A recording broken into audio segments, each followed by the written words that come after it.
Hello, this is Eddie, and I want to thank you for taking the time to, excuse me, for listening to the Seed Project Grant Guidelines overview.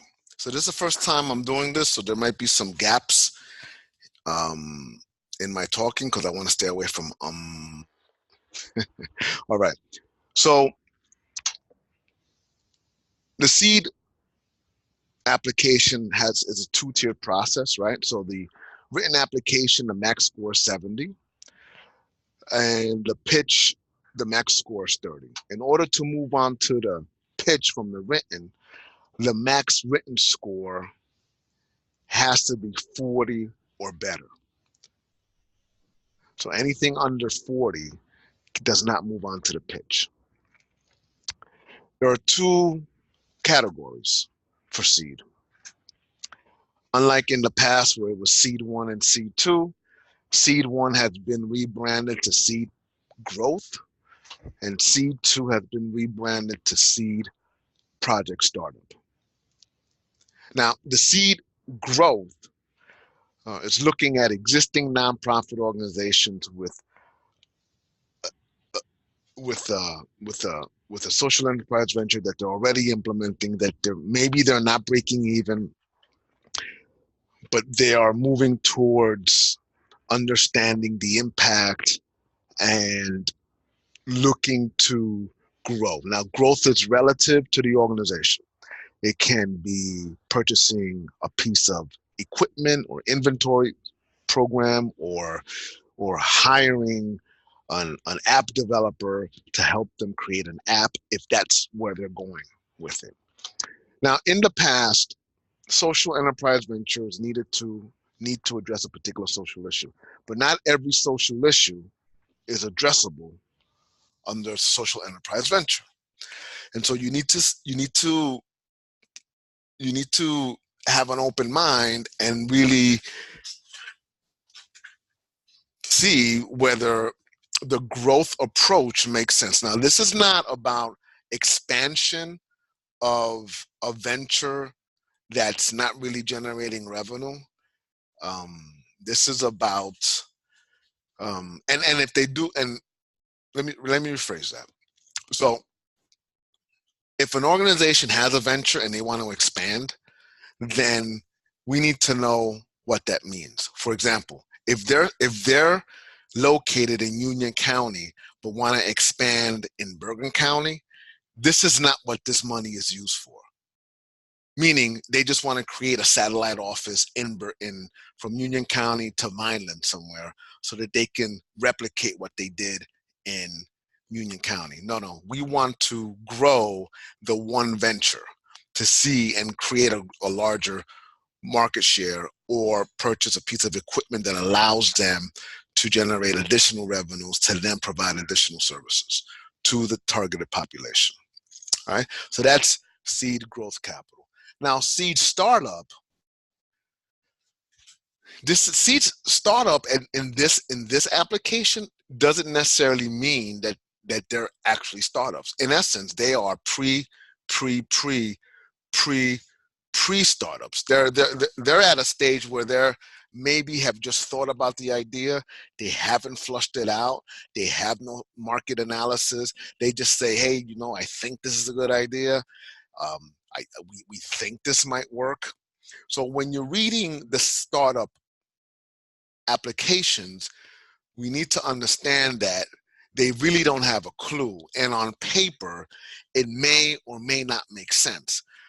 And so in order to figure that out, whether you should fund it or not, or recommend it to the pitch, so long as they answer the questions in the application and they have a semblance of an understanding of what they're trying to do, then that's okay, because if they get funded, they will not be launching what they said they were going to launch in their application. After they go through the training and really understand the market and really understand the capital market and really understand whether their idea is satisfying a perceived need or an actual need, then the approach will change. We just want to make sure that that the seed startup applications that at, that they have a basic understanding of what a social enterprise venture should be doing. They may not know how to do it, so that we can go ahead and try to seed them and then coach them up. So if you look here, the seed growth capital is $25,000 max. There's $100,000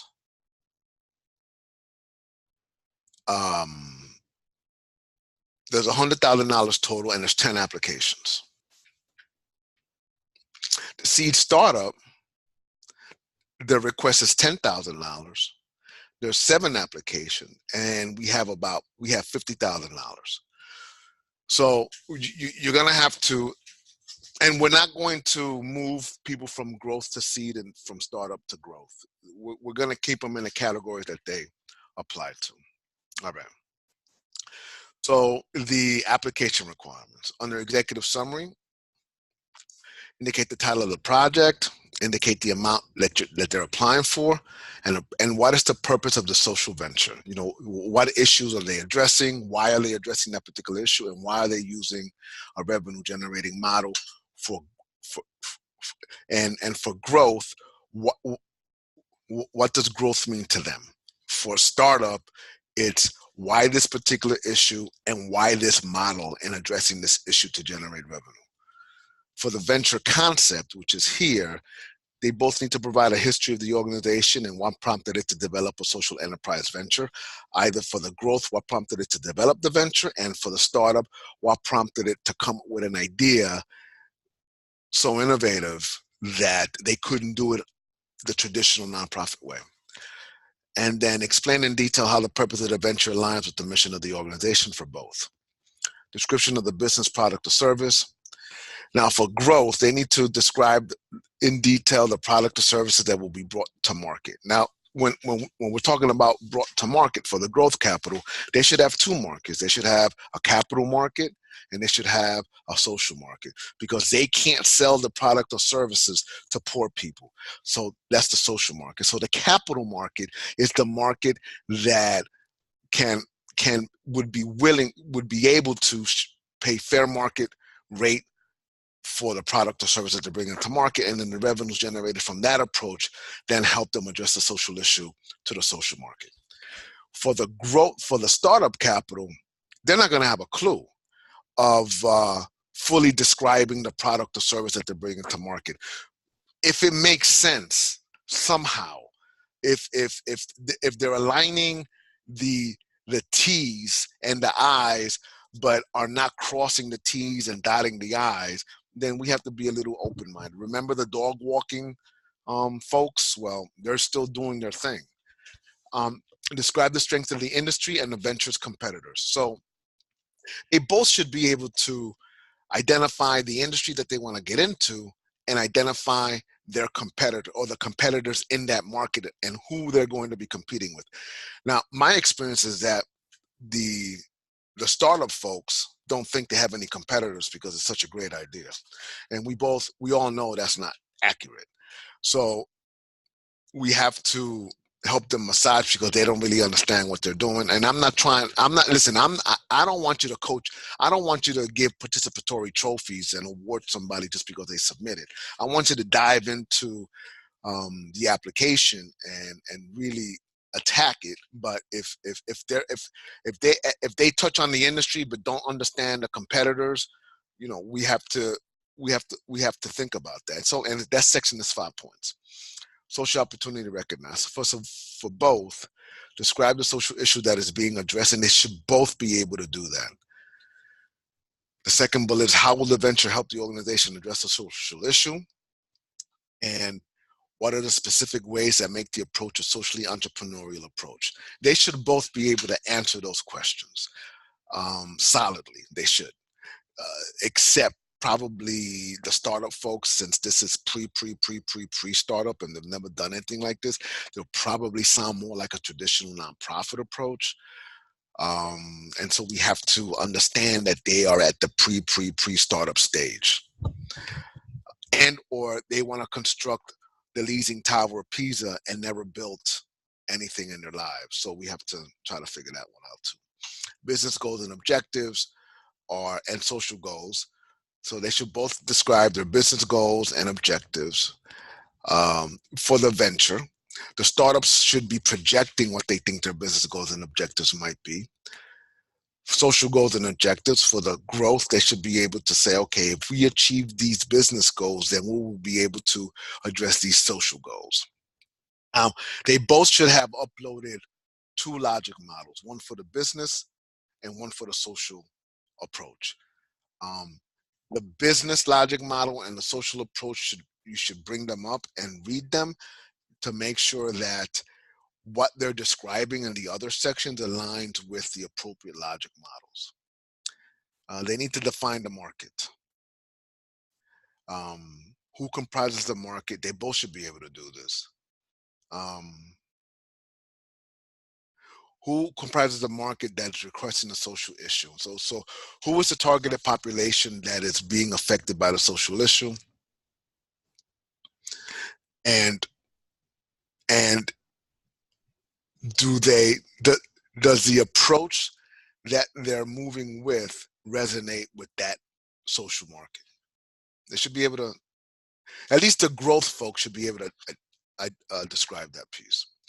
Describe in detail the willingness of customers to pay for the service product that's being brought to market. Again, there's got to be a revenue generating approach here, and there's got to be a market willing to pay fair market rate for the product or service, and they can't be targeting this to poor people because they don't have the money to pay. And so, the economic factor of being poor does not financially sustain the approach if that's the market they're trying to target. And they should be able to define and describe in detail the willingness of clients to participate in a social enterprise venture, both the capital market and the social market. Organization and management team, and who are the key managers and what are their skill sets, especially for the growth application. They should be able to explain who are the key management personnel and what are their skill sets. For the startups, I'm not sure what you're going to get for the startups, but they should be able to identify one person who will be the key personnel, because that's usually how it goes with startups. And you should be able to identify or at least infer what are the potential skill sets that are needed, and does this person bring them to the table to at least prototype and test the approach. The operating plans.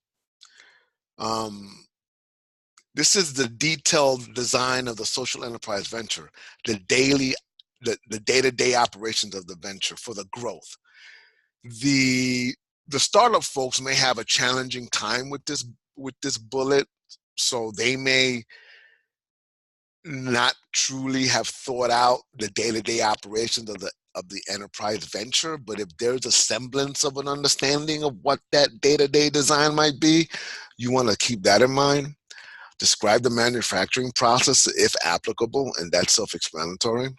Describe the physical facilities and equipment for the growth. They should have a place. If they have to purchase equipment, they should discuss what equipment they need to use. Same thing with the startups. The startup may not have a physical facility, and they may not have equipment.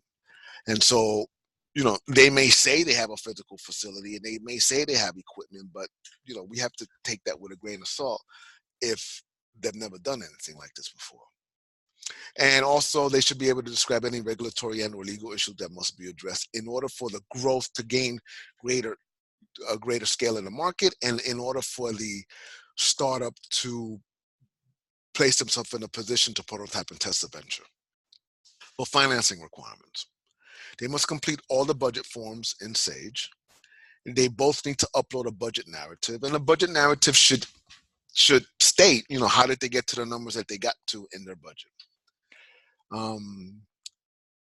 The seed growth applicants must upload a spreadsheet into the appendices, which indicates the revenues generated in sales in 2017. I'm not looking to see if they broke even. I just want to see if they're able to generate if they were able to generate any semblance of revenues in 2017, and what might be the projected sales and revenues for 2018. It doesn't have to be it doesn't have to be like an accountant did it. I just want to get a sense of, do they know the sales that they made in 2017, and is there a way for you to decipher what might be the projected sales for and revenues for 2018? I'm not asking this for the startups because I don't think they can provide that.